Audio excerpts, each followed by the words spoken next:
Quantos episódios já fizeste, Mariana? Vamos para aí nos 130 e qualquer coisa. Não, mais. Mais? Já vamos para os 150. Pois. Teatro, o podcast do Dona Maria II. A cada 15 dias, uma conversa sobre teatro com Mariana Maia de Oliveira. Cláudia Jardim, atriz, artista, diretora artística do Teatro Praga, uma das, não é? Já que a direção é quadricéfala. Quadricéfala. É sim. Tal e qual. A Cláudia Jardim, obrigada por vires ao teatro. Numa altura em que andas por este país fora, em modo Romeu e Julieta, não só por este país fora, como também para fora deste país. Estiveste em Cabo Verde, ainda agora. Acabámos de chegar do Mindelact, foi incrível. É o nosso terceiro ano em Cabo Verde, já tínhamos feito o Romeu e Julieta há 2 anos atrás, na cidade da Praia, paralelamente com uma formação na Praia. O ano passado voltámos à cidade da Praia para mais uma formação e este ano fizemos a formação e o espetáculo no Mindelact e foi incrível. Porquê? Olha, primeiro porque eu gosto particularmente de estar espetáculos em contextos diferentes. E os espetáculos, estes espetáculos da trilogia do Shakespeare, são espetáculos que são montados e exigem mais fortemente que as pessoas que estão, no caso é para público mais jovem, que eles construam o espetáculo connosco. E é muito incrível, porque cada vez que pões o sistema a trabalhar, aquilo pode disparar para sítios muito diferentes. E eu tive muitas questões quando fomos a Cabo Verde a primeira vez de levar o Romeu e Julieta, porque comecei a achar, vais levar um Shakespeare. E achei que fazia sentido levar exatamente porque o espetáculo não é só a história do Romeu e Julieta, ou seja, usa a história do Romeu e Julieta para falar das questões de género, das questões de igualdade ou não entre homens e mulheres, de porque é que é um Romeu e uma Julieta e não são 2 Romeus ou 2 Julietas, e para pensarmos todos juntos sobre o assunto. Portanto, acho que o que me convenceu, a mim própria, foi, eu não vou tentar impor uma história tipicamente europeia, do cânon da dramaturgia europeia num país africano, só porque eu acho que isto é que é muito bom. Interessa-me mais, no espetáculo, usar esse mecanismo para pensar sobre os tempos de hoje, para pensar esta coisa de os pais obrigam a Julieta a casar com o Paris. Porque é que são sempre as mulheres que são obrigadas a casar? Porque é que as narrativas nunca são de que os homens foram obrigados a casar com não sei quem? E pensar isto com os miúdos é muito divertido, porque eles muitas vezes estão a desmontar coisas que nunca pararam para pensar. Naturalizaram, não é? Aliás, porque as histórias infantis ainda continuam a veicular essa... Sim, as princesas que são salvas pelos príncipes e que precisam de ser salvas. E de repente estar a desconstruir isso tudo com eles é muitíssimo divertido e dá coisas inacreditáveis. Quanto é que o público muda um espetáculo? Muda sempre, não é? O espetáculo é construído dessa relação. Eu não acredito em espetáculos fechados. A maneira como eu, enquanto público, vejo um espetáculo, informa aquele espetáculo. Por isso é que eu, quando decido que vou ao teatro, vou para gostar. Ah, sim? Claro. Mas às vezes não gostas. Maioritariamente não gosto. Ah, sim? Vamos explorar isto. Sou muito má espectadora. Porquê? Olha, primeiro porque acontece uma coisa, acho que é inevitável, que tu começas a olhar para tudo de um ponto de vista de como é que isto foi feito. De profissional da coisa. Sim, estão ali não sei quantos. Esta luz é fantástica, pois claro, tem ali um não sei o que lá atrás. E depois, porque acho que muito do teatro que se continua a produzir em Portugal está assente numa ideia de que literatura é teatro e que as pessoas são usadas para decorar o texto. E isso interessa-me menos. Acho que é legítimo, quem queira fazer que eu faça, mas interessa-me menos. Interessa-me mais um sítio onde se está a pensar e a questionar os dias de hoje, o agora, o sítio onde vivemos, essas coisas todas. O não gostar é aborrecimento, por exemplo? Aborreces-te? O que é que te aborrece a ver um espetáculo? Há espetáculos que eu não gostei que são super importantes para mim. Porque também me confronta com eu não quero fazer isto. Perceber o que se quer pela negativa. Sim. Quando me aborrece é mesmo chato, não é? Passando a redundância. No sentido em que um espetáculo que tu detestas é um espetáculo que me vai obrigar a pensar em alguma coisa. Porque é que eu tive uma relação tão inflamada com aquilo, porque é que eu detesto, o que é que me irrita. E isso é material de pensamento e, portanto, de trabalho. Agora, quando ficas só aborrecido é... E o que é que te irrita? Tem a ver com interpretações? Tem a ver com texto? O que é que, São o que é que pode ser, faz sair piurza do espetáculo? São muitas coisas. Eu só saí na minha vida toda, já vi muita coisa. E as coisas mais diversas. E tenho faço esse exercício de ir ver um bocadinho de diversidade. Sim, procuro. Porque acho que é importante também saber o que é que se está a fazer, o que é que está a acontecer. E na minha vida toda só saí de um espetáculo, que não vou dizer qual foi. Não podes mesmo? Não, é desagradável. E saí porque achei que... Não foi há muito tempo, foi 2, 3 anos no máximo. Achei que o espetáculo fazia humor em cima de preconceitos xenófobos e perpetuava uma leitura xenófoba de algumas nacionalidades que não me deixou confortável e decidi sair. Cláudia, este é um ano especial, 30 anos de uma companhia de teatro é especial, os Praga. Os Praga ou a Praga? Ajuda-me aqui, qual é a doutrina? É os Praga? Nós dizemos a Praga. A Praga, ok. A Praga faz, a companhia. Isto porquê? Porque nós acreditamos que a Praga sobrevive aos Praga. É uma espécie de entidade de monstro mutante que já tem a identidade própria que não passa por nós os 4. Uhum. Neste momento passa, mas daqui a 2 anos se calhar não. Com licença. Desculpa, tinha aqui uma tosse entalada. Desentala as tosses todas que quiseres. Desentalei. A Praga, o Teatro Praga faz 30 anos. Já entraram naquela fase de trabalhar lado a lado com pessoas que não eram sequer nascidas quando a companhia surgiu. Sim.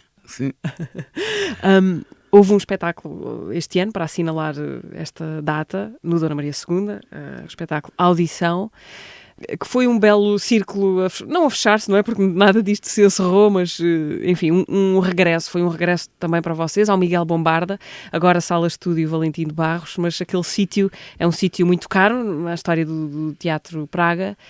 Como é que foi regressar? Para já, tu estavas lá na altura do Bombarda. Eu estava lá. Sim, eu estava lá. Como é que foi esse tempo e como é que foi regressar agora?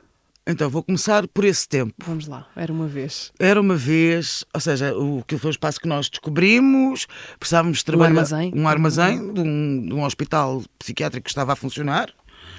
Aquilo era o centro de festas, onde eles faziam as festas de Natal. Portanto, havia assim umas datas que nós não podíamos usar porque eles tinham que montar o seu palcozinho para fazer as festas de Natal. Está tudo certo. E foi um tempo incrível porque era possível tudo naquele espaço. Não havia limitações, tudo era possível. Havia as limitações orçamentais, mas se tu decidias que ias, sei lá, meter um carro lá dentro, ias meter um carro lá dentro e entrava um carro. E isso dava muitas possibilidades criativas e acho que foi um sítio fundamental para o desenvolvimento da companhia, porque passámos a ter um espaço regular onde podíamos não só ensaiar como apresentar os nossos espetáculos. E era um sítio com muitas possibilidades cénicas, não é? Podias montar uma bancada, desmontar a bancada, fazerem arena, desfazerem arena, pôr as pessoas em pé, pôr as pessoas deitadas, podias tudo. E isso dava uma liberdade criativa gigantesca. Que já não existe hoje, por causa do espaço? Não. Porque se transformou aquilo numa black box e transformou-se num teatrinho burguês. Nada contra, mas há muitos em Lisboa. O que faz falta é o contrário. Ou seja, uma caixa preta, mais uma vez, mais uma, e indiferente da Black Box, por exemplo, do CCB, ou de todas as outras, ou da Mário Viegas, do São Luís. O que era especial no Miguel Bombarda era a sua especificidade. E isso também informava os espetáculos. Ou, no caso, desenformava, porque era tudo tão possível. O que eu acho que uma black box faz é informa os espetáculos. Passas a ter uma ideia de teatro, que o teatro acontece numa caixinha preta, Vocês têm uma coisa com a caixa preta. Havia um espetáculo, seria o Zululuzo, O Zululuzo. onde falavam praguejavam contra a caixa preta. Nós temos alguma uma coisa assim. com tudo o que esteja instituído. Porquê é que há de ser uma caixa preta? Para haver maior recorte nos atores em cena. Se forem atores brancos, porque se forem atores negros, isso não é verdade. Não é? Se for um ator negro, é exatamente o oposto. Portanto, é preciso olhar para isto, olhar para estas coisas que nos dizem, é assim, sempre foi assim.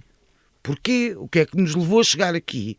E depois, o que é que acontece se fizermos de maneira diferente? Muda assim tanto? Muda? É pior? Se calhar não. Em todo o caso, soube bem regressar com a audição. Olha, foi muito feliz, eu fui muito feliz a fazer o espetáculo. Honestamente, dentro da sala, eu não pensava que estava no Miguel Bombarda. Não sentia que tinha voltado ao Miguel Bombarda. Do lado de fora, um bocadinho, porque o edifício é o mesmo, embora a entrada que nós fazíamos não fosse a que usávamos agora. Nós entrávamos pela porta que fica de frente ao edifício principal, onde tem umas escadas, e essas escadas foram marcantes em muitas discussões, em muitas conversas no verão, porque faz muito calor lá dentro e sempre fez, como se viu agora, não é? Neste verão. No verão. Sim. E do lado de fora, de vez em quando, sim, eu olhava para o edifício e pensava, estou aqui. Mas lá dentro era muito difícil ter a sensação de voltar a casa, embora haja 2 ou 3 coisas que são deliciosas, como uns restos de tinta vermelha no foyer, de nós pintarmos coisas que ainda lá estão. Mas sim, e vocês lembravam-se de ter pintado aquilo? Perfeitamente. Acho que foram os corações do Hamlet Sou Eu, salvo erro, que foram pintados lá, os primeiros. Cláudio, gostava de recuar ao início da tua história com a Praga. Vem da altura em que tu estavas a fazer um curso com os Sátiros, uma companhia brasileira. Conhece-los nessa altura? Eles eram uma das turmas que estava também a fazer esse curso dos Sátiros? Era isto? Eles eram uma turma, um semestre à frente do meu. Tu lembras-te das primeiras vezes em que viste as pessoas com quem, entretanto, tens passado o resto da tua vida, uma boa parte da tua vida artística? A primeira vez que vês o André Teodósio, o Pedro Penin, o José Maria Vieira Mendes, o Diogo Bento mais tarde. São fases diferentes. Ou seja, desses todos, o primeiro que eu vi foi o Penin. E lembras-te desse encontro? Perfeitamente. Lembro-me perfeitamente. A minha turma dos Sátiros estava a fazer um espetáculo na barraca, que nós tínhamos que fazer apresentações regulares, e nós estávamos a fazer o Sonho do Strindberg, imagina. E ele foi ver. E eles andavam à procura de uma atriz para substituir uma outra atriz que iam fazer a reposição do Dom Juan Volta da Guerra, e a Pilar não podia fazer. E o Pedro convidou-me. Eu disse, ok, eu vou. Foi ver esse teu espetáculo e convidou-te. Sim. E eu fui, e ao fim de 1 hora de ensaio eu pensei, isto vai correr mal. Isto não vai correr bem, porque este tipo pensa que eu sou estúpida e nós vamos nos pegar. E 30 anos depois, acho que ele já não pensa que eu sou estúpida. E também acho que já não nos vamos pegar. Pegámos-nos muitas vezes, mas nada assim fundamental, sim. Uhum. Então já agora quero as outras cenas, porque eu estou aqui numa tentativa quase cinematográfica de reconstituir as cenas dos teus encontros. Conheci-o na Casa do Alentejo. Um belo cenário também. Num jantar, foi o Pedro que levou esse jantar. Estava eu e mais 2 ou 3 pessoas que já não fazem parte da Praga. A Praga não era, e acho que se calhar ainda é, não sei. Ou pelo menos há essa mitificação. Que nós somos muito difíceis. E eu acho que tem a ver com o nosso humor. As pessoas não percebem muito bem o nosso humor às vezes e acham, ficam assim a olhar para nós a pensar, estes têm a mania. E nós estamos só a dizer disparates. E ele conta que a única pessoa que o tratou bem fui eu. E lembro-me perfeitamente desse jantar, de ter conhecido o André. Depois veio o Diogo Bento. O Diogo Bento conheci numa audição, em direto, na audição do título. Nós fazemos 2 audições, como repetimos agora no Audição. No espetáculo Audição. No espetáculo Audição. E nós tínhamos decidido, a estrutura na altura éramos 10, e tínhamos decidido que a pessoa que ficasse para fazer o espetáculo Agatha Christie tinha que ser decidida por unanimidade. E começámos a tarde da decisão com 9 votos para o outro candidato, e eu tinha a certeza que era o Diogo Bento. Eu é que fazia as cenas com os candidatos. E eu disse, vocês podem ter de ficar aqui o tempo que quiserem. Eu não vou mudar o meu voto jamais. Eu tenho a certeza que é esta pessoa. Tenho a certeza absoluta e acho que os venci só por cansaço. Portanto, eras tu contra... Sim, contra depois nós. eles foram mudando e depois eu senti-me muito mal e convidei o outro ator para fazer um espetáculo comigo. Porque achei, pá, se calhar cortei as pernas a uma pessoa que estupidez, e convidei-o e ele fez o espetáculo comigo. O Zé Maria conheci-o porque o Teodósio convidou-o para fazer um Shelley Dance com ele e eu conheci-o aí. E lembro-me muito bem também da primeira vez que o vi, que ele é assim muito tímido, muito calado, estava só metido com as coisas dele, também sem perceber muito bem a loucura do Teodósio, que dizia, porque o Zé perguntava-lhe, mas queres que eu escreva um texto? E o Teodósio dizia, não, vamos escrever juntos, e fazemos o espetáculo juntos. E aquilo estava a dar um nó na cabeça do Zé, e lembro-me perfeitamente de o ver em Montemor, no espaço do tempo, na residência. E nessa altura, portanto, voltando, fazes o espetáculo com o Pedro Penin, mas aí já havia uma coisa chamada Praga? Já havia uma coisa chamada Praga, já era o Teatro Praga. Já era o Teatro Praga, já era o terceiro espetáculo do Teatro Praga. E tu entras e já não sais. Sim, foi exatamente isso. O que é que mantém um conjunto de pessoas juntas durante tanto tempo? Acho que ainda haver essa luta por esse lugar utópico. Acho que cada um à sua maneira está à procura desse lugar utópico que nos é comum. Acho que é isso. Portanto, o Teatro Praga faz 30 anos neste ano. Tu chegas em 96 o ano? Ou é 95 logo? 96. É 96. Portanto, os teus 30 anos de Teatro Praga são para o ano, não é? Sim, eu oficialmente faço para o ano. Tu és sistemática a pensar a tua própria carreira, por exemplo, sabes, todos os espetáculos que fizeste, tens isso organizado, apontado? Não, nem pensar. Nem pensar, não tenho... Nem quero saber. É fazer e está feito. Não, interessa-me o próximo. O que já foi, está pronto, está bom, foi fixe. Tanto que agora, para a audição, quando nós estivemos a rever todos os espetáculos, de repente eu pensei, uau, já fizemos imensas coisas. Porque acho que nem tinha noção. Mas confias na tua memória como arquivo? Eu tenho muito boa memória. Aliás, quando há dúvidas, o Zé Maria no outro dia dizia, eu só confio se a Cláudia disser que foi assim, porque se vocês disserem eu não confio. Eu tenho muito boa memória, mas falham-me imensas coisas. Mas acho que não estou muito preocupada no que foi. Não estou mesmo preocupada, no sentido de que o que interessa vai ficar e vai dar frutos para a frente. E o que ficou resolvido lá para trás ficou, já estamos noutros sítios e... Então, já que falamos de futuro, como é que tu imaginas, e não é preciso ser a muito longo prazo, enfim, o prazo que tu quiseres, como é que imaginas o futuro do Teatro Praga? Caminhas em direção a algum horizonte? Estamos a 20 anos do fim. 20 anos do fim? Ah, isto está contado. Estamos a 20 anos do fim. Acabamos com 50, estamos na idade da reforma, portanto agora estamos em countdown. Mas isso já foi, portanto, há uma decisão sobre isso. Uma decisão. Isso é muito giro, a ideia de criar uma companhia com um fim. E decidir o fim. Sim. Normalmente o fim é que decide por nós, mas decidirmos nós o fim.Sim. Mas porquê 20 anos? Porque para bater com a reforma. Fazemos 50, são 50 anos de companhia. Daqui a 20 anos eu vou ter 68 anos, o que quer dizer, com as atualizações vou estar mesmo na idade da reforma, vai ser perfeito. Isso é interessante. Agora mesmo antes de começarmos a gravar, estávamos a falar de trabalho. Sim. É curioso, porque o trabalho artístico tem uma característica que é trabalho, mas normalmente não ocupa o lugar que o trabalho ocupa na vida das pessoas que têm trabalhos, vamos dizer, mais comuns. Sei lá, no caso de um contabilista é muito claro o que é trabalho e o que é que não é. No artista, ver espetáculos pode ser trabalho, ler um livro pode ser trabalho.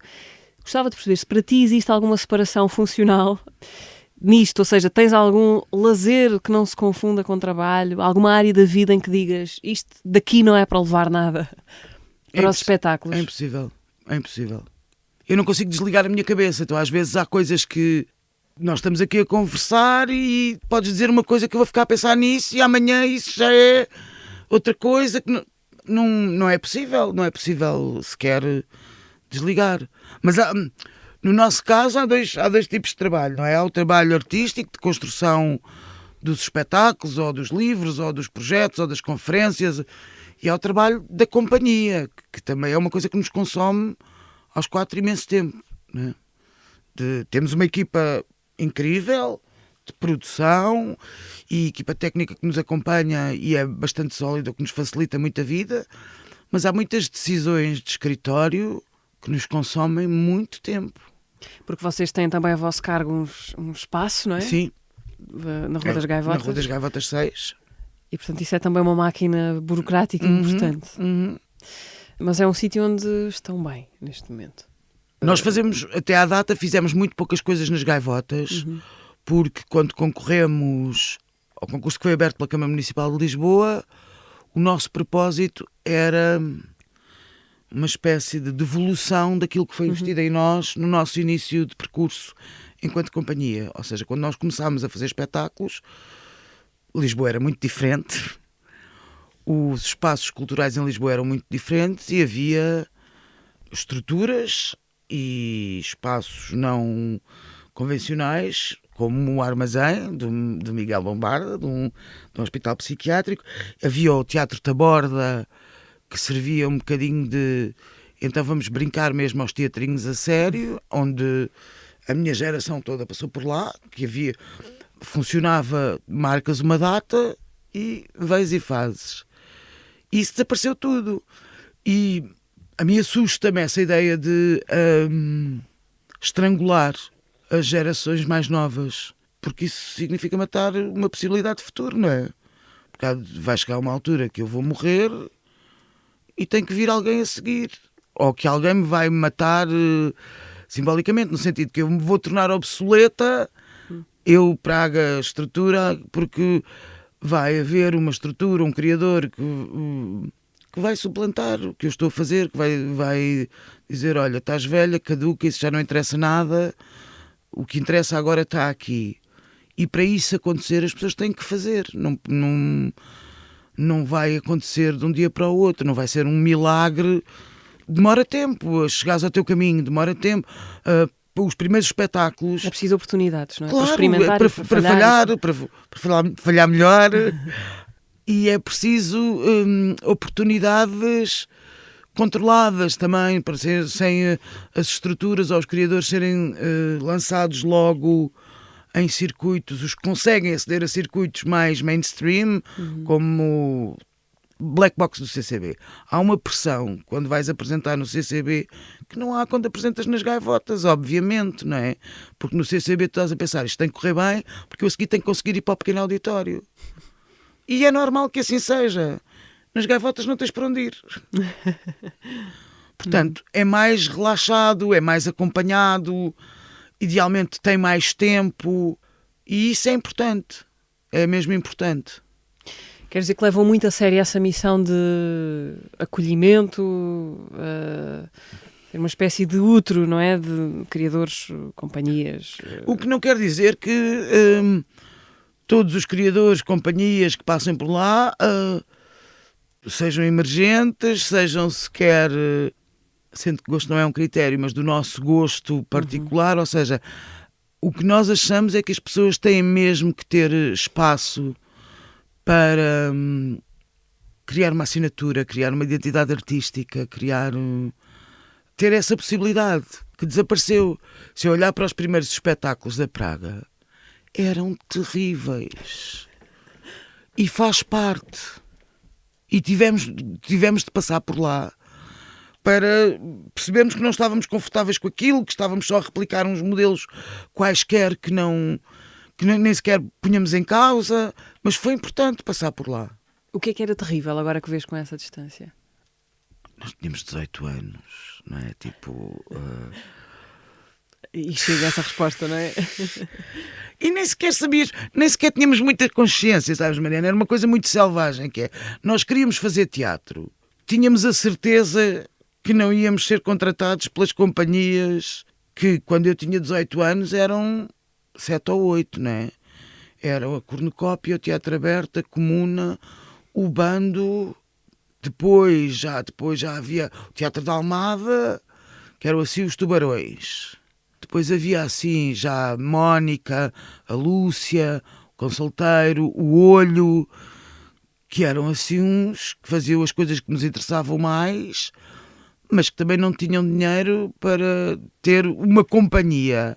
Portanto, nós sabíamos que não íamos pertencer a lado nenhum. Mas tu chegas a passar pela cornucópia, 2 espetáculos para aí? Eu fiz 3 espetáculos na 3. cornucópia e uma ópera encenada pelo Sintra, sendo que um dos espetáculos que fiz na cornucópia era encenado pelo Ricardo Abel. Foi importante essa passagem? Foi. Eu gostei muito de trabalhar na cornucópia. Fui muito bem tratada, diverti-me muito com o Luís Miguel, divertimos-nos muito. Foi muito bonito vê-lo ensaiar e acho que a Cristina Reis é uma super mulher. Uma super mulher. Sou fã da Cristina Reis até ao fim dos meus dias. Trabalhaste com ela próximo? Sim, ou seja, nos dois, no Homem é um Homem e no Filodemo, os cenários eram da Cristina e os figurinos. Mas é uma super mulher, é uma super mulher. A maneira como ela trabalha, como ela geria a equipa dela, como apresentava soluções da forma mais discreta, silenciosa, mas completamente com uma assinatura indiscutível, e como isso informava também os espetáculos, tenho imenso respeito por ela. Acho-a mesmo uma super mulher. Mesmo. Andando ainda um bocadinho mais para trás, o teatro para ti começa na escola, é isso? No liceu. Vais para o grupo de teatro da escola no Liceu de Almada. Da Amadora. Amadora, está certo. Amadora, que é o melhor sítio do mundo, Mariana. Eu tenho escrito Amadora, eu sei que é Amadora e, como tinhas dito agora, Almada, fugiu-me a boca. Sim, porque os meus amigos foram para o grupo de teatro e aquilo era aos sábados à tarde e eu pensei, então, e o que é que eu faço agora? Vou também, não é? Também vou. Então, com quem é que eu ia ao cinema ou ao café? Os meus amigos tinham ido e eu fui também. E olha... Será que um desses amigos se chamava Tiago Rodrigues? Meu amigo Tiago Rodrigues, é verdade. Vocês eram colegas, então? Nós fomos da mesma turma. Da mesma turma? Da mesma turma. E... Eram amigos? Sim, e começámos a fazer teatro juntos, sim, no liceu. É verdade. E portanto o Tiago foi um dos que foi para esse... Foi, para o grupo e eu pensei, então agora, quem é que vai à bica comigo ao sábado à tarde? E eu fui. Bem, que incubadora extraordinária de talentos de teatro, esse o Liceu da Amadora nesse ano em particular. Há muita gente que passou por lá. O Paulo Pinto passou por lá, o André Morraças passou por lá, a Mónica Garcês passou por lá, a Anabela Teixeira passou por lá. Nem todos são meus contemporâneos. Mafalda Santos, produtora de São Luís, passou por lá. Como é que era a Amadora desses tempos? A tua Amadora? É o sítio mais fixe do mundo, porque havia de tudo. Eu tenho uma experiência muito feliz no Liceu da Amadora. Fui muito feliz naquela escola. Porque era uma escola que te dava muita dimensão de que... Sim, e eu posso dizer que vinha de uma família de classe média alta, não é? Confortável. Mas tinha amigos na minha turma bastante mais confortáveis do que eu, financeiramente. Outros bastante mais precarizados do que eu. E havia uma espécie de equilíbrio silencioso daquilo tudo. Há uma história que eu conto muitas vezes e que não é uma caricatura, era real, que é... As pessoas agrupavam-se nas aulas de educação visual de uma maneira muito comunitária. Ou seja, se eu percebia que determinada pessoa não tinha todo o material que precisava e eu tinha, então nós dividíamos os estiradores que eram 2 a 2 e aquilo passava a ser o material daquelas 2 pessoas. E eu cresci com uma comunidade africana fortíssima, ao lado de minha casa havia um acampamento cigano, e isso é muito fixe, porque a Amadora também não era bem um sítio, era um sítio de ninguém, não é? Porque havia muita gente que tinha retornado das ex-colónias, havia muita gente que vinha a fugir do Alentejo para melhores condições de vida. No interior do país, sim. Yeah. E então... Era tudo muito... Havia muita diversidade e ainda há, felizmente. E isso acho que é muito importante, foi muito importante para mim crescer a perceber que há mais mundo para além do meu umbigo. Foi muito, muito importante mesmo. Que é de perceberes que vais fazer o trabalho de grupo à casa daquele colega, mas tem que vir o pai buscar-te à entrada do 6 de maio, porque senão aquilo pode não correr bem. E está fixe. E depois vais e está tudo fixe. E que não vais ser assaltada ali no bairro porque toda a gente sabe que tu és... És dali. Sim, és da zona. Pertences. Mas também, estou a dizer isto, e há uma mitificação que a Amadora é o faroeste. Não é verdade. Eu fui assaltado uma única vez na vida e foi em Lisboa. E eu tive carro muito tarde, portanto apanhava o comboio das 2h07, chegava à Amadora às 2h30 da manhã, ainda fazia 20 minutos a pé até a casa dos meus pais e nunca tive stresses. O palco foi logo um sítio magnético para ti, desde esses primeiros tempos? Sim. Porque tu foste meio... Olha, eles vão, eu também vou. E depois foi um acaso descobrir que aquilo era a coisa? Foi tão surpreendente que eu nem sequer imaginava que podia ser uma profissão. É bem piroso isto que eu vou dizer, mas vou dizer à cara podre. Que é porque é um sítio de liberdade absoluta. Podes tudo. Podes mesmo tudo. E também ao mesmo tempo ficas assim com uma espécie de superpoder. Que é tipo, se eu agora disser a toda a gente que sou, sei lá, uma gazela, eu sou uma gazela. E isso é tipo muito fixe. Não só dizes, como há um pressuposto que as pessoas Sim, vão olhar para ti, não é? Sim, há uma... Tens por uma isso é atenção. por isso é que eu te digo que os espetáculos são sempre feitos desse processo, não é? De tu acreditares que eu não te estou a aldrabar e há uma espécie de acordo de cavalheiras de que se eu te digo que estou a ser uma gazela é porque eu estou a ser a melhor gazela que posso ser. Portanto, tu vais acreditar em mim. Depois disso, tu tentas entrar no conservatório, não é? Fazes duas tentativas que não funcionam. Felizmente. Felizmente, dizes. Sim. Na altura, imagino que tenha sido duro, Foi não é? terrível. Como é que se recupera disso aos 18 A primeira vez anos? pensei que morria. Pensei, meu Deus, e agora? O que é que eu vou fazer na vida? E chorei durante semanas. E depois como é que se recupera? Percebes que a tua vida está nas tuas mãos, arregaças os braços e pensas, filhos, eu faço o que eu quiser, ninguém manda em mim. E acho que foi de facto a melhor coisa que me aconteceu, porque eu acho que se eu tivesse entrado no conservatório, eu tinha ficado entregue ao typecast da gordinha divertida. E isso foi uma grande sorte não ter entrado, porque eu tinha 18 anos, não tinha sequer capacidade de... Eu só queria fazer. E tinha certeza, tinha sido rotulada e tinha feito uma belíssima... incursão no mundo teatral a fazer as empregadas que têm sentido de humor, porque são muito divertidas e giras. E em oposição fui parar à Lúcia Cigalho. Que é uma pessoa-chave para ti, no meio disso. Completamente. 90% da minha identidade performática consolida-se no Armazém do Ferro. É, obviamente. É ela a pessoa que te diz o quê? É a primeira pessoa que me vê. Tipo, ela sabia que eu era capaz de fazer coisas que eu nem fazia ideia. Ela, e para ser justa, a Adília Lopes, que foi ela que me escolheu antes da Lúcia. A Adília Lopes, porque tu chegas a fazer um espetáculo com a Adília Lopes. Ou seja, eu chego à Lúcia porque a Lúcia está a fazer um workshop para um espetáculo que à data se iria chamar Espetáculo do Fim do Mundo, escrito pela Adília. E eu inscrevo-me nesse workshop, vou fazer o workshop e a Adília escolheu-me. E martirizava a Lúcia de manhã à noite. Que eu era, olha o que ela está a fazer, olha o que ela não está a fazer. E depois fiz a birra da Viva, com o texto da Adília. O elenco original era eu, a Lúcia Cigalho, a Fátima Belo, a Lucinda Loureiro e a Adília Lopes. Ela entrava. Fazia a última cena do espetáculo. Nós tivemos quase um ano a ensaiar, porque a Lucinda partiu uma perna. Então eu tive um ano a viver com estas 4 mulheres incríveis. Eu tinha 20 anos, 21. E nessa altura quem é que era, quando sabes, vou fazer um espetáculo com a Adília Lopes, quem é que era ela para ti? Tu eras leitora dela? Já tinhas alguma relação? Eu não conhecia a Adília. Quando Conheceste então conheci primeiro a pessoa e depois a artista. O que também é curioso, sim. Sim. E que impressões da pessoa?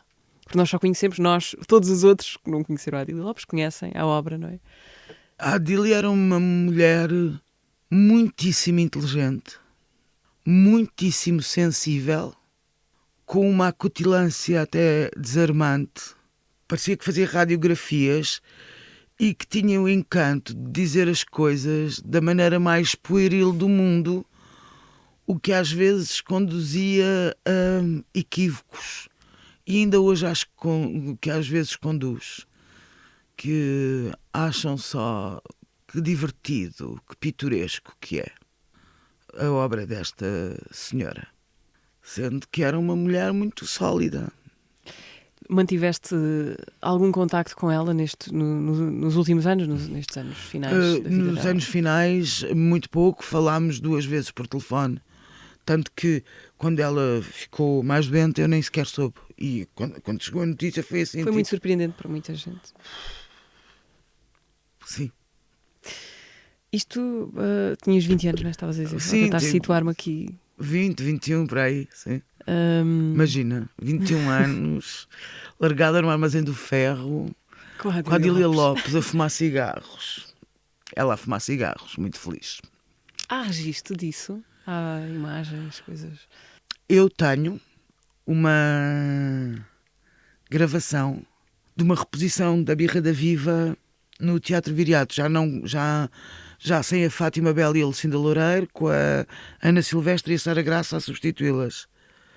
Mas eu tenho essa gravação que não sai de minha casa nem que me matem e me raptem a filha, que é e depois há uma conversa no final dessa gravação que é uma coisa absolutamente preciosa. É uma gravação muito má, de uma câmara fixa da Regi, mas que é assim uma espécie de cápsula do tempo. Olha, eu trouxe para esta conversa uma série de outros perguntadores. Vamos ouvir o primeiro deles. É o Alex Alva Teixeira. Oh! Bom dia, meu amor. Daqui é o Alex e eu estive a pensar muito no que é que havia de perguntar e só consigo pensar numa coisa. Antes de mais, quero dizer que és uma das minhas atrizes favoritas e eu já te disse isto, mas sempre que estás em cena, tu suspendes a minha descrença e eu fico sempre sem saber, mas isto que ela está a fazer é verdade, aconteceu mesmo ou é de facto só teatro? Mas a pergunta que eu tenho para fazer, e só consigo pensar nesta, é mais sobre a tua pessoa, que é sempre que eu tive o privilégio de estar contigo a trabalhar num espetáculo da Praga, o que me chama mais a atenção é o cuidado que tu tens para com toda a gente, seja em ensaios, seja... Nem que seja, tipo, se as pessoas estão bem e estão bem no camarim, se estão bem alojadas, se estão confortáveis. E eu pessoalmente sempre senti uma coisa assim muito maternal da tua parte. Mas não é só comigo, sinto que estás sempre mesmo muito investida em garantir que toda a gente, todas as pessoas estão a ser bem cuidadas. E não é bem uma pergunta, mas gostava que falasse um pouco sobre isso, sobre a forma como amas o próximo e cuidas do outro. E eu tenho muitas saudades tuas e vou dizer pela 1000ª vez e temos que fazer acontecer. Tenho que ir almoçar contigo, temos que combinar em almoçar. Um beijinho, eu amo-te muito. Combinem lá isso, salvo. Pá, que amor! Eu amo tanto este menino, tanto, tanto, tanto, tanto, tanto. Que amor, que amor! Alex. És uma cuidadora dos que estão à volta. Porque acho que esse espaço de utopia só é possível se as pessoas estiverem todas bem. Não se constrói uma utopia em cima do sangue dos outros. É importante que as pessoas se sintam acarinhadas, ouvidas, escutadas, mimadas, porque senão não faz sentido, não é? Eu não quero uma utopia para mim, quero uma utopia para todos. Não há utopias individuais. Não há, não fazem sentido. Que eu vou aqui, vou ter um sítio muito fixe onde eu vou estar sozinha. Oh, parabéns. E acho que tem a ver com isso. E para mim é muito importante que as pessoas sejam felizes a trabalhar na Praga. Com as dores de cabeça que dá, com as horas a mais que trabalhamos e que ensaiamos e com as vezes que dizemos não está bem. Isso faz tudo parte do processo, mas que isso seja vivido com atenção, com cuidado pelo outro. Porque as contingências das pessoas são tão diversas e nós trabalhamos maioritariamente com freelancers, não é? Com vidas já tão duras e precarizadas e que é fixe que as pessoas tenham ali 2 meses em que podem não pensar se têm que fazer mais 20 mil coisas para conseguir pagar a renda, pá, e que não vão ser maltratadas, não faz sentido. Que esse mito do artista, do encenador que berra e que trata mal para tirar o melhor dos atores. Não acredito nada nisso. Nunca funcionou contigo, imagino. Nem nunca tive essa experiência. Acho que me ia embora. Acho mesmo que me ia embora. Não acho que... Acho que violência não é a resposta. E eu percebo a coisa. Ou seja, eu percebo a coisa dos gritos inflamados de tu a defender uma ideia e vão-me passar e mando-te para todos os sítios. Mas estamos a discutir ideias e isso é muito claro. Agora, chamar-te de nomes horrorosos só para tu teres uma reação e eu usar essa reação, pá, representem, como diria o outro. Próxima pergunta. O Alex usou ali a palavra maternal e isso dá uma ocasião de pedir à Cecília Henriques, da plataforma 285, que te faça a próxima pergunta. Querida Cláudia, minha linda, minha rainha mais que perfeita, coube-me a mim fazer-te uma pergunta. E eu vou perguntar-te como amiga, como irmã, como par, como mãe, que desafios ou como criar filhas ou filhos numa sociedade e num mundo, num lugar cada vez menos tolerante. Como criá-la e educá-la para a empatia.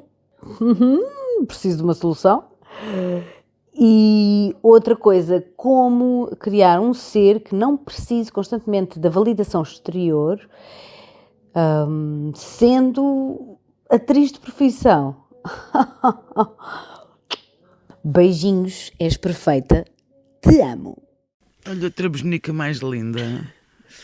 Ai, tanto amor, obrigada, Mariana. Reuni aqui um conjunto de amigos para te dizer. Beijo, Cecília, és a mais linda. E eu acho, ou eu quero acreditar, porque ainda estou em processo, não é? A minha filha tem 13 anos.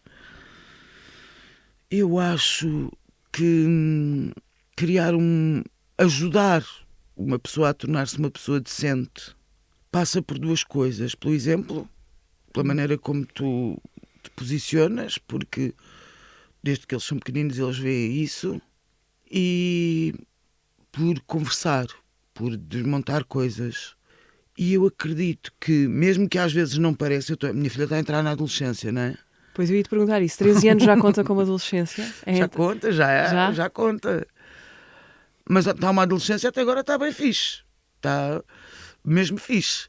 Mas eu acredito que as coisas ficam lá. Mesmo que passem aquela fase parva de vão dizer disparates só porque têm que dizer disparates, como nós fizemos, mas os valores ficam lá. Como é que se cria uma pessoa que não precisa da aprovação exterior? É enchê-la de amor. Enchê-la de amor só. Acho eu. Acho mesmo que é isso. E quando achares que estás a exagerar, dá mais um bocadinho. Não há uma coisa chamada excesso de amor. Não, acho que é mesmo encher, deixar aquilo bem saturadinho de amor e depois carregar ainda mais um bocadinho. E ir conversando, porque também os tempos agora são muito particulares, porque nós estamos a lidar com uma geração, a minha filha tem um telemóvel, teve com 12 anos, tem um telemóvel. É muito recente então. Sim. Portanto, está completamente fascinada com o TikTok. E eu também acho que não quero fazer dela a Mafaldinha, que não tinha televisão, não é? Ou seja, ela vai usar. É ir conversando, é perceber, estás a ver o quê? Sabes que isto está a acontecer, sabes que há grupos que falam disto assim, sabes que se tu vires um vídeo, nem que seja por piada, que está a difundir uma mensagem que não é fixe, o algoritmo vai-te dar mais não sei quantos vídeos assim. E, portanto, tu vais passar a ver só vídeos com mensagens que não são fixe. Portanto, percebe isso. Escolhe fixe. E é aceitar que vamos fazer... Posso dizer merda, não posso? Podes. Boa. É aceitar que vamos fazer merda e, quando percebes, tentar corrigir, pedir desculpa e dar mais amor. Está uma receita com todos os ingredientes. Ter uma filha ajudou-te a saber como fazer espetáculos para a infância? Ajudou-me no sentido que ela passou a ser a minha cobaia para me dar as dicas do que é que os miúdos estão a falar e do que é que dizem e do que é que estão a ouvir. Mas acho que eu tenho facilidade, sempre tive, em trabalhar para a infância e para os adolescentes. Tenho muita facilidade, sempre tive. Houve um ponto da minha vida que eu achei que ia fazer voluntariado. Achei e fiz a formação para fazer voluntariado na Santa Casa da Misericórdia, porque queria mesmo fazer voluntariado e quiseram empurrar-me para o voluntariado para a terceira idade.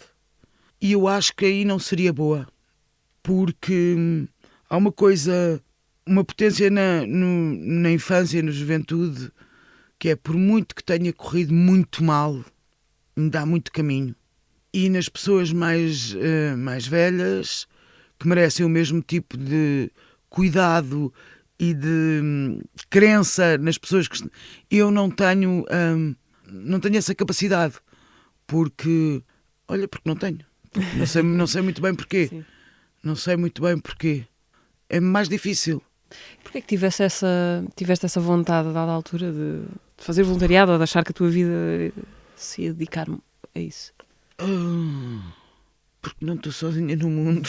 Mas fizeste um curso da Sim, Santa para Casa, fazeres voluntariado na Santa Casa tens de fazer uma formação durante 2 fins de semana e depois correu mal porque as pessoas da Santa Casa descobriram que eu fazia teatro sim. e queriam que eu fizesse a encenação do Alto Natal.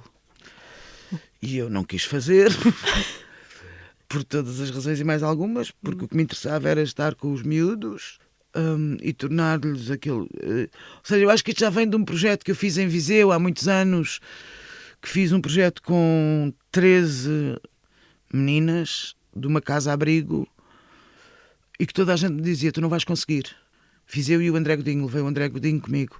Diziam-me: tu não vais conseguir porque isto é muito violento, e era de facto um contexto absolutamente violento, de elas se mutilarem, de partirem lâmpadas e comerem. Era uma coisa muito violenta, muito violenta. Havia várias razões para elas estarem ali, mas era um contexto violento. E toda a gente disse: não vais conseguir. E no fim nós conseguimos. E apresentámos um espetáculo que se chamava Meninas Assassinas, que também chocou imenso toda a gente, porque disse: não podes chamar isso. Eu, não, porquê? Porque pode ser problemático. Está bem. E então eram elas todas transformadas em super-heroínas. E acho que vem desse sítio de... Se calhar até vem do liceu, do meu liceu, porque o grupo de teatro onde eu estive salvou a vida a muita gente. Salvou a vida de... Não é que as pessoas não fumassem ganzas na mesma atrás do pavilhão, mas tinham um propósito e não fumavam só ganzas. E não... Aquilo ajudou muita gente, mesmo pessoas que não fazem teatro hoje, mas que continuam a ver teatro, que também é muito importante. E há qualquer coisa na prática de quando tu estás a fazer um espetáculo ou o que seja, que te obriga a criar uma relação de confiança com o outro. Não é? Eu tenho que confiar que tu vais entrar na tua deixa e dizer o teu texto, e isso cria coisas importantes, principalmente em contextos em que as pessoas vêm de muito descrédito nas relações que deviam ser as sólidas. Isso faz muita diferença, porque cria chão comum. E isso é importante. Vamos ouvir a seguir a última pergunta que eu te trouxe.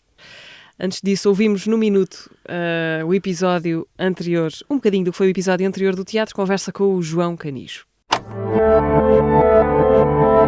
Entrei na escola de cinema e fiz uma grande burrice da minha vida por causa da juventude, achar que a escola de cinema não me servia para nada, porque eu já sabia tudo o que eles me iam ensinar. Quando eu era novo, era muito contra Portugal. Depois fiz não sei quantos filmes sobre Portugal profundo. E agora penso que não sei bem o que é isso da Portugalidade, mas sei que não posso fazer filmes noutro sítio. Para aprender a trabalhar com os atores, o teatro podia-me servir de muito. O que aconteceu no Alentejo Sem Lei, aquilo era para ser a sério. Acontece que se verificou que não havia orçamento para fazer uma coisa a sério, mas que a solução foi fazer aquilo a brincar. Uma coisa é o conteúdo, outra coisa é a forma. E o estilo é o mais importante que um autor possa ter. O primeiro disco das boas bandas rock é sempre bom e depois a coisa vai-se degradando e vai-se ficando uma cópia de si mesmo progressivamente. É esse o grande risco. E foi escrita para o filme e em princípio vai ser transformada numa peça de teatro mesmo, em palco. Quem vai encenar? Parece que sou eu. Ah, sim. O tema era as relações entre um encenador que se mantém a trabalhar com as mesmas mulheres durante 40 anos e percebe que precisa daquelas mulheres, mas também percebe que se chegou a limites onde se calhar já não é possível continuar a trabalhar com aquelas mulheres e percebe finalmente que não trabalhar com aquelas mulheres é deixar de trabalhar. João Canijo, realizador, convidado no último episódio do Teatro. Estão todos disponíveis no Spotify, YouTube, SoundCloud e Apple Podcasts. Cláudia, uma sugestão. O que é que nos queres? Vamos. Então, como isto vai ficar para sempre na internet, todo e qualquer espetáculo que o consulteiro esteja a fazer é ir ver. Segundo, eu não sei quando é que isto vai para o ar, se já foi, gostava de dizer que perderam um espetáculo incrível na Rua das Gaivotas 6, que é o What Happened to Mana Lúcia, do Ângelo Castro. Quando é que é o espetáculo? É 28 e 29 de novembro. Então provavelmente perderam-se. Perderam. Que pena, não é? Olhem, fiquem atentos. Vejam o resto da programação das Gaivotas. Quando ele fizer outra coisa, vão à procura. Depois, queria também defender a prata da casa e recomendar o livro do André Teodósio, o Outro Teatro. E depois queria recomendar, com muita convicção e afinco, a Dobra, da Adília Lopes. Porque acho que é importante ler a Adília e não fazer folclore com a Adília. Lê-la. Lê-la. Ponto. Tens algum poema preferido dela? Que seja assim, obviamente, o teu poema preferido. Tenho um poema, eu não sei se é preferido, mas que a Adília pedia sempre para eu ler, que é o No More Tears, que é qualquer coisa como: quantas vezes me fechei para chorar na casa de banho da casa da minha avó. Lavava os olhos com shampoo e chorava. Depois acabaram os shampoos que faziam arder os olhos. No more tears, disse Johnson & Johnson. E continua. Última pergunta. Esta acho que não te vai deixar muito surpreendida. É do Romeu, com quem estamos a dar. Nós costumamos dizer que ele é a Julieta. O Romeu sou eu, só para baralhar. Então a tua Julieta. O Diogo Bento, que... Bom, ele já está a ficar habitué nisto de fazer perguntas. Sim. Mana, sua rainha dos podcasts. Isto já começa a ser tradição cada vez que vais a um podcast. Cá estou eu a fazer-te uma perguntita, não é verdade? Não tens mais ninguém na vida. Que triste. Não é triste? Mas não é esta a pergunta. Calma. Antes disso, um bom Natal para ti, que está aí à porta. E a pergunta é uma destas três. Eu já não sei o que é que tenho de perguntar, porque se eu quiser perguntar-te alguma coisa, agarro-me o telefone e ligo-te. Escolhe uma das três. Então, a primeira é: o que dizem os teus olhos? A segunda: o que é para ti um dia bom? E a terceira: como correu a tua semana? Pronto, beijinhos. É o bingo das perguntas profundas em programas de entrevista. O Diogo Bento é a pessoa mais estúpida que eu conheço.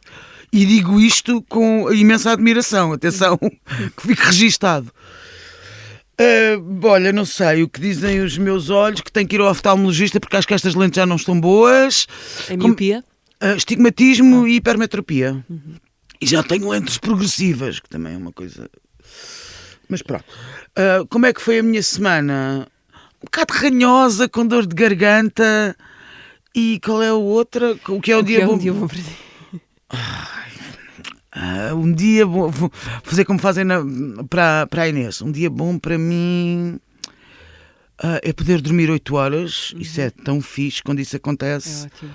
É mesmo fixe. Conseguir não andar sempre a correr de um lado para o outro. Se tiver sol, praia, filha e assim um trabalhinho ao fim do dia muito fixe, está perfeito. Fechamos o dia. É isso. Podias ter sido alguma outra coisa que não atriz ou nunca houve plano B? da tua vida? Houve. Eu até aos 12 anos quis ser freira. Quis convictamente ser freira. Acho que vem assim desta costela que eu tenho, que acho que vou salvar o mundo porque sou parola.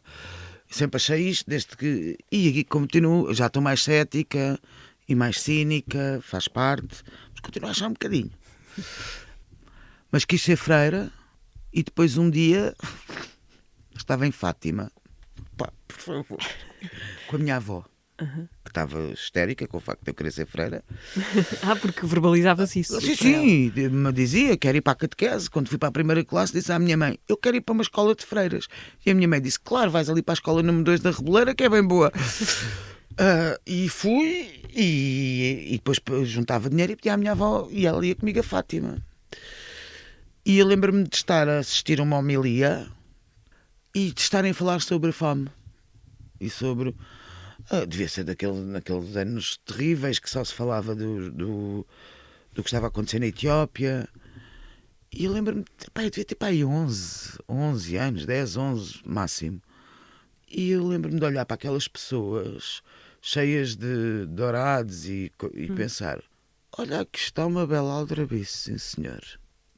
E aquilo quebrou ali. A minha relação com a igreja quebrou. De um momento para o outro. Sim. Porque achei que estava a ser aldrabada. E disse à minha avó, vamos embora. E a minha avó ficou muito triste. E disse, filhota, lá fiquei até ao fim da missa e depois... E nunca mais voltaste? Não. Porque depois também é impossível de não ver determinadas coisas. Sim. É muito impossível desver, não é? Muitas coisas. E atenção que a minha relação... Eu acho incrível pessoas que tenham fé. Acho mesmo incrível. Acho que o meu problema não é com a fé. É com a instituição. Acho que como em tudo na vida. O meu problema são sempre as instituições. Obrigada, Cláudia, por teres vindo ao teatro. Gostei muito de conversar contigo. Obrigada. Obrigada, Mariana. Cláudia Jardim foi convidada nesta quinzena. O podcast de Dona Maria II está de regresso daqui a 15 dias. E até lá estamos sempre no Spotify, YouTube, SoundCloud e Apple Podcasts. Até breve.